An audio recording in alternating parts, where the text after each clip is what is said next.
मैं पंकज कुमार, लॉ दर्पण में आप सभी का स्वागत है।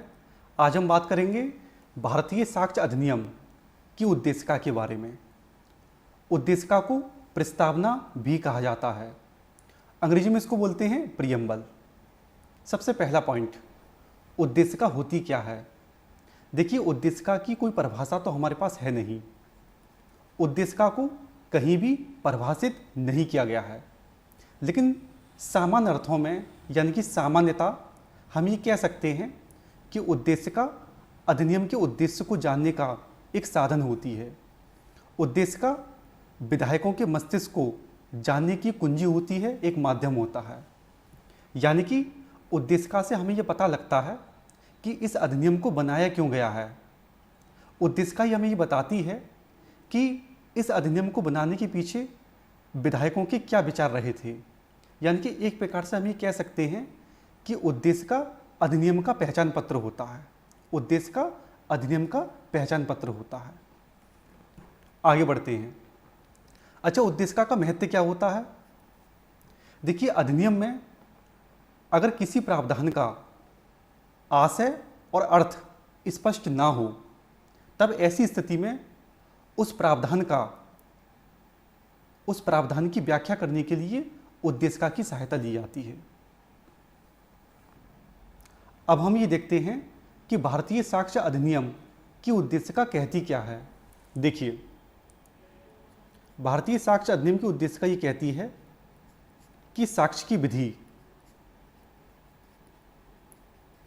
यानी कि लॉ ऑफ एविडेंस, साक्ष्य की विधि का समेकन,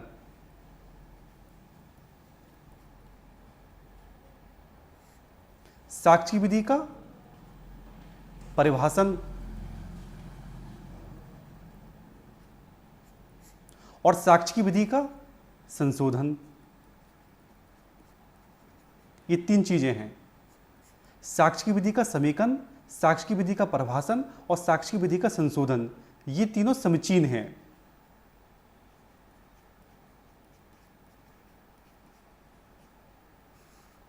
साक्ष्य विधि का समेकन समीचीन है, साक्ष्य की विधि का परिभाषण समीचीन है, साक्ष्य की विधि का संशोधन समीचीन है।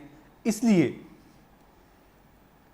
इंडियन एविडेंस एक्ट यानी कि भारतीय साक्ष्य अधिनियम को अधिनियमित किया गया।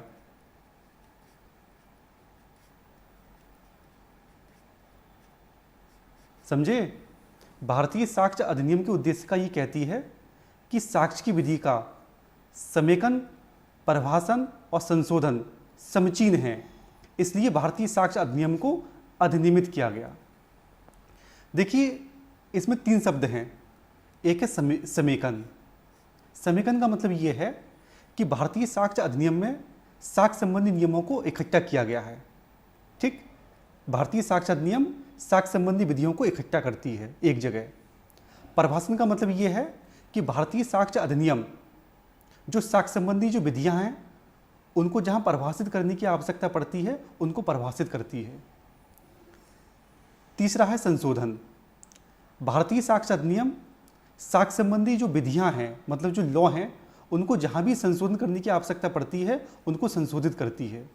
इसलिए कहा जाता है कि भारतीय साक्ष्य अधिनियम यानी कि इंडियन एविडेंस एक्ट एक समेकनकारी अधिनियम है, एक परिभाषणकारी अधिनियम है और एक संशोधनकारी अधिनियम है।